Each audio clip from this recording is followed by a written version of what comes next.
പ്രിയ സഹോദരങ്ങളെ, നമ്മുടെ കർത്താവായ യേശു ക്രിസ്തുവിന്റെ അതിപരിശുദ്ധമായ നാമം വാഴ്ത്തപ്പെടുമാറാകട്ടെ. അനുഗ്രഹിക്കപ്പെട്ട ഈ പ്രഭാതത്തില്, ഈ ആഴ്ചയുടെ അവസാന ദിനത്തില്, ഡിസംബർ മാസത്തിന്റെ പാതി പിന്നിട്ട് കഴിഞ്ഞിരിക്കുകയാണ്.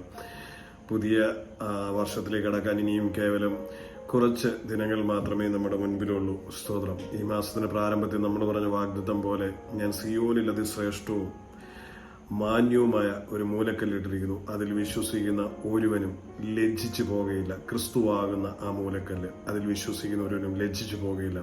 ആ പദം വീണ്ടും ഞാൻ ഒന്നോടെ ഓർപ്പിച്ചു എന്നുള്ളതേ ഉള്ളൂ. നിങ്ങൾ ലജ്ജിച്ചു പോകാൻ ഇടയാകത്തില്ല. ഈ ഡിസംബർ മാസം നിങ്ങളുടെ ജീവിതത്തിലെ അനുഗ്രഹത്തിന്റെയും നിങ്ങളുടെ ജീവിതത്തിലെ മാന്യതയുടെയും ശ്രേഷ്ഠതയുടെയും ഒരു മാസമായി വരും ദിവസങ്ങളിൽ തീരുവാൻ കർത്താവ് ഇടയാക്കി തീർക്കും.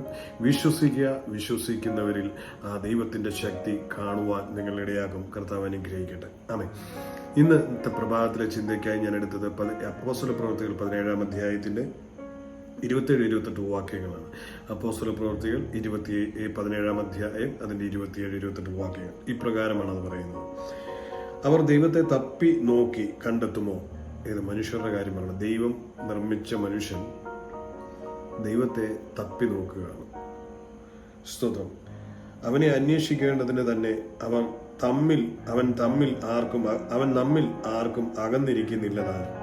അവർ ദൈവത്തെ തപ്പി നോക്കി കണ്ടെത്തുമോ എന്ന് വെച്ച് അവനെ അന്വേഷിക്കേണ്ടതിന് തന്നെ, ദൈവത്തെ അന്വേഷിക്കേണ്ടതിന് അവൻ നമ്മിൽ ആർക്കും അകന്നിരിക്കുന്നില്ലതാണ്. എന്നെ കേൾക്കുന്ന പ്രിയമുള്ള സഹോദരങ്ങളെ, ദൈവം നമ്മളിൽ നിന്ന് അകന്നിരിക്കുന്നില്ല. നാം തപ്പി നടക്കുകയാണ്. ലോക മനുഷ്യൻ മുഴുവൻ ദൈവത്തെ തപ്പി നടക്കുകയാണ്.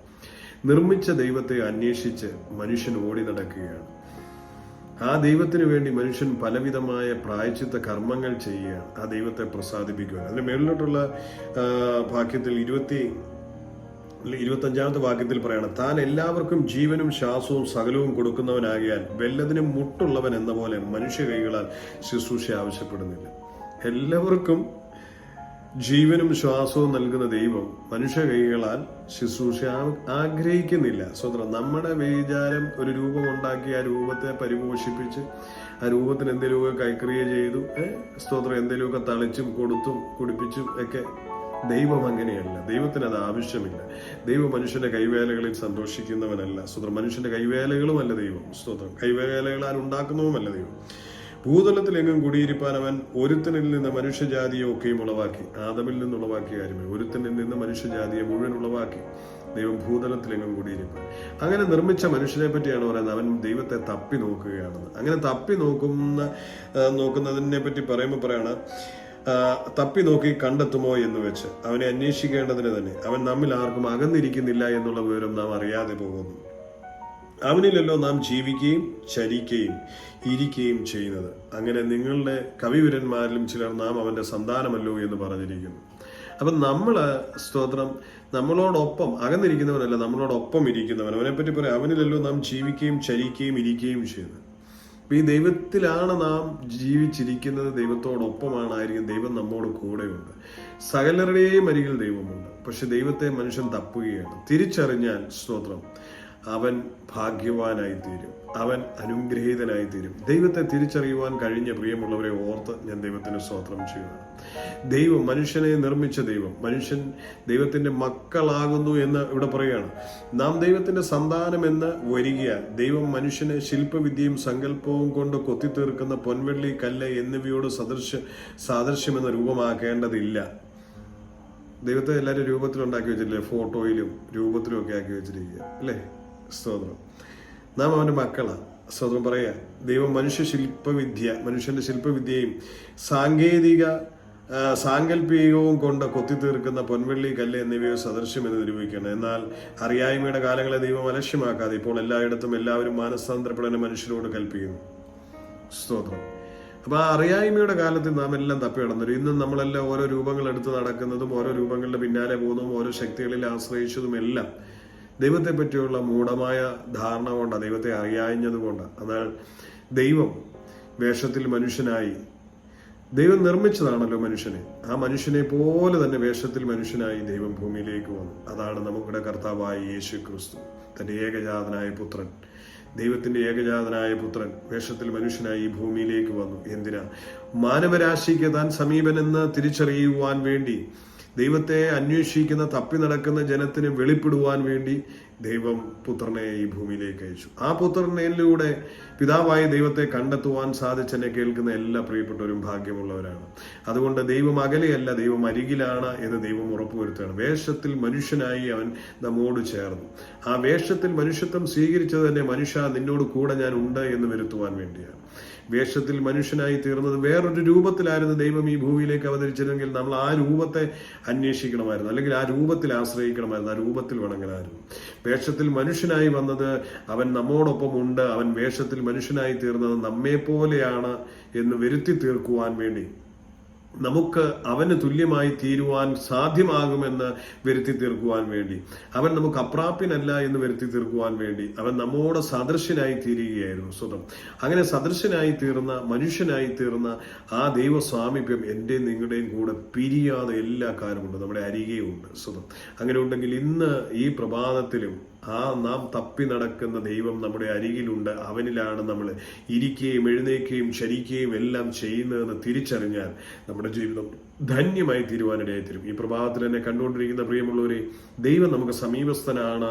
വേഷത്തിൽ മനുഷ്യനായി ഭൂമിയിൽ അവതരിക്കപ്പെട്ട കർത്താവായ യേശു ക്രിസ്തു നമുക്ക് തുല്യനായി തീർന്നത് മറ്റൊന്നിനുമല്ല, നമ്മോടൊപ്പമുണ്ട് എന്ന് അവന് നമുക്ക് ഉറപ്പ് നൽകുവാൻ വേണ്ടി കൂടിയാണ്. അങ്ങനെയാണെങ്കിൽ ഇന്ന് വേറൊരു രൂപങ്ങളിലേക്കും നാം ആശ്രയം തിരിക്കേണ്ട, വേറൊരു ശക്തിയിലേക്കും നാം ആശ്രയം തിരിക്കേണ്ട, നമ്മിൽ ഒരുവനായി തീർന്ന കർത്താവായ യേശു ക്രിസ്തുവിലേക്ക് നമുക്ക് നമ്മെ തന്നെ ഒന്ന് സമർപ്പിച്ചുകൊണ്ട് മനുഷ്യനിൽ മനുഷ്യനെ ഒന്ന് അലിയുന്ന അനുഭവത്തിലേക്ക്, മനുഷ്യപുത്രനിലേക്കൊന്ന് ലയിക്കുന്ന അനുഭവത്തിലേക്ക് നമുക്കൊന്ന് ഒന്നായി ചേരുവാൻ കഴിയട്ടെ.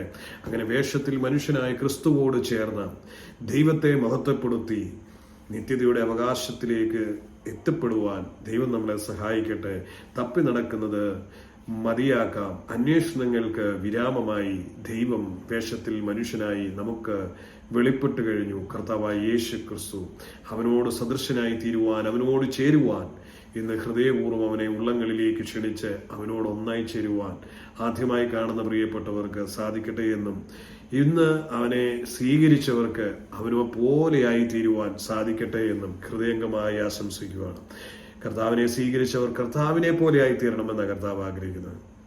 എന്നെ സ്നേഹിക്കുന്നവൻ എൻ്റെ കൽപ്പനകളെ പ്രമാണിക്കും, കർത്താവിനെ അനുഗമിക്കും. കർത്താവിനെ പോലെയായി തീരുവാൻ, ക്രിസ്തു എന്ന തലയോളം വളരുവാൻ നമുക്ക് സാധിക്കട്ടെ. ക്രിസ്തുവിൽ ഒന്നായി ചേരുവാൻ നമുക്ക് സാധിക്കട്ടെ എന്ന് പറഞ്ഞ വാക്കുകളോടെ എന്നെ കണ്ടുകൊണ്ടിരിക്കുന്ന ഓരോ പ്രിയപ്പെട്ടവരെയും അനുഗ്രഹിച്ചുകൊണ്ട്, തപ്പി നടക്കുന്ന ദൈവം സമീപസ്ഥനാണെന്നും അവനിലാണ് നാം ചരിക്കുകയും ഇരിക്കുകയും എഴുന്നേക്കുകയും എല്ലാം ചെയ്യുന്നതെന്ന് ഓർപ്പിച്ചുകൊണ്ട് ഞാൻ എൻ്റെ വാക്കുകൾക്ക് വിരാമം കുറിക്കുന്നു. കർത്താവരെയും ഐശ്വര്യമായി അനുഗ്രഹിക്കട്ടെ. God bless you. നമുക്ക് ഒരുമിച്ച് കണ്ണുകളെ അടയ്ക്കാം, പ്രാർത്ഥിക്കാം. കരുണാസമ്പന്നനായ ഞങ്ങളുടെ സ്വർഗീയ പിതാവേ, അങ്ങയുടെ പുത്രനെ ഞങ്ങളുടെ രക്ഷിതാവുമായ യേശുവിന്റെ നാമത്തിൽ ജെറുസലേമിലേക്ക് അടുത്തു വരികയാണ്. ഇന്ന് കർത്താവേ, ഈ പ്രഭാതത്തിൽ എന്നെ കണ്ടുകൊണ്ടിരിക്കുന്ന ഓരോ പ്രിയപ്പെട്ടവരെയും പിതാവിന്റെയും പുത്രന്റെയും പരിശുദ്ധാത്മാവിന്റെയും നാമത്തിൽ ഞാൻ അനുഗ്രഹിക്കുന്നു. അവരുടെ ഹൃദയഭാരങ്ങളെല്ലാം അങ്ങയുടെ സന്നിധിയിലേക്ക് തരുന്നു. ദൈവം സമീപസ്ഥനാണെന്നും അവൻ എന്നോട് കൂടെയുണ്ടെന്നും അവന്റെ കൂടെയാ ഞാൻ നടക്കുന്നതും അവന്റെ കൂടെയായി ഇരിക്കുന്നതെന്നും അവനോടൊപ്പമായിരിക്കുന്നതെന്നും അവന്റെ സാമീപ്യം എൻ്റെ അരികിൽ ഉണ്ടെന്നുമുള്ള തിരിച്ചറിവിൽ ആ കർത്താവെ ക്രിസ്തു യേശുവിനെ ഹൃദയങ്ങളിൽ ഏറ്റെടുത്ത് ക്രിസ്തു യേശുവോടൊന്ന് ഒന്നായി ചേരുവാൻ കർത്താവ് പ്രിയമുള്ളവരെ സഹായിക്കണമേ. കർത്താവിന്റെ കൃപയുടെ കരങ്ങളിലേക്ക് ഞാൻ താഴ്ത്തി ഏൽപ്പിക്കുകയാണ്. പ്രിയമുള്ളവരിൽ ക്രിസ്തുവിൽ നിറഞ്ഞവരായി തീരുവാൻ സഹായിക്കട്ടെ. ദൈവത്തെ കണ്ടെത്തി, ദൈവമഹത്വം ആസ്വദിച്ച്, ദൈവ നന്മകളെ പ്രാപിച്ച് ദൈവത്തിൽ കർത്താവേ സ്തുത്രം പൂർണ്ണരായി തീരുവാൻ ഓരോ പ്രിയപ്പെട്ടവരെ സഹായിക്കണം. അവരെ അലട്ടുന്ന ഇരുട്ടിന്റെ ശക്തികളിൽ നിന്ന് വിമോചനം ഓർക്ക് കൽപ്പിക്കുന്നു. രോഗബന്ധനങ്ങളെ അഴിച്ചും സാമ്പത്തിക ബന്ധനങ്ങളെ അഴിച്ചും അസമാധാനത്തിന്റെ വിത്തുകളെ പൊട്ടിച്ചെറിഞ്ഞുകൊണ്ടും അപ്രാപ്യമായ കാര്യങ്ങളെ ക്രിസ്തുവിൽ സാധ്യമാക്കിക്കൊണ്ടും ഓരോ വ്യക്തികളെയും ഞാൻ അനുഗ്രഹിക്കുന്നു. പിതാവോടൊന്ന് പ്രാർത്ഥന കേൾക്കുന്ന കൃപയ്ക്കായി സ്തോത്രം. ഈ പ്രഭാതം ഞാൻ അനുഗ്രഹിക്കുകയാണ്. ഈ വർഷം കാത്തു സൂക്ഷിച്ചതിനായി നന്ദി പറയുകയാണ്. ഡിസംബർ മാസത്തിന്റെ പകുതിയോളം അത്ഭുതകരമായി നടത്തിയതിനായി ഒരിക്കൽ കൂടി നന്ദി പറയുന്നു. വരും ദിവസങ്ങൾ അനുഗ്രഹത്തിന്റെ സമ്പന്നമായ ദിനങ്ങളായി മാറട്ടെ. വലിയ സാക്ഷ്യങ്ങൾ ഉളവാക്കുന്ന ദിനങ്ങളായി മാറട്ടെ. കർത്താവായ യേശു ക്രിസ്തുവിന്റെ നാമത്തിൽ ഓരോരുത്തരെയും അനുഗ്രഹിക്കുന്നു. പിതാവ് പ്രാർത്ഥന കേൾക്കുന്നതിനായി സ്തോത്രം. In Jesus name. ആമേൻ, ആമേൻ, ആമേൻ. കർത്താവ് എല്ലാവരെയും അനുഗ്രഹിക്കട്ടെ. കൃപയുടെ കരങ്ങളിൽ താഴ്ന്നിരിക്കാം. വരാൻ പോകുന്ന 15 ദിവസങ്ങൾ നിങ്ങളുടെ ജീവിതത്തിൽ വലിയ അത്ഭുതങ്ങളെ കൊണ്ടുവരും. ലജ്ജിപ്പാനിടവരാതെ ആ മൂലക്കല്ലായ ക്രിസ്തുവിൽ വിശ്വസിക്കുന്ന നിങ്ങളെയും എന്നെയും കർത്താവ് നടത്തും. ഈ വർഷം കടന്നു പോകുന്നത് നിങ്ങൾ നിരാശയിലായിരിക്കത്തില്ല.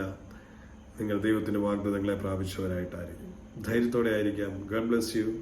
Love you. ഇന്ന് വൈകിട്ട് നമുക്ക് ബ്രോഡ്കാസ്റ്റ് മീറ്റിംഗ് ഉണ്ട്. പ്രിയപ്പെട്ടവർ ജോയിൻ ചെയ്യണമെന്ന് ഓർപ്പിക്കുന്നു. എല്ലാവരും ഒന്ന് ഷെയർ ഒക്കെ ചെയ്ത് കൊടുക്കണമെന്ന് ഓർപ്പിക്കുന്നു. കർത്താവ് അനുഗ്രഹിക്കട്ടെ. വേണ്ടത്തെ മീറ്റിംഗിൽ ഒരുമിച്ച് കാണാം, പ്രാർത്ഥിക്കാം. God bless you. ലവ്.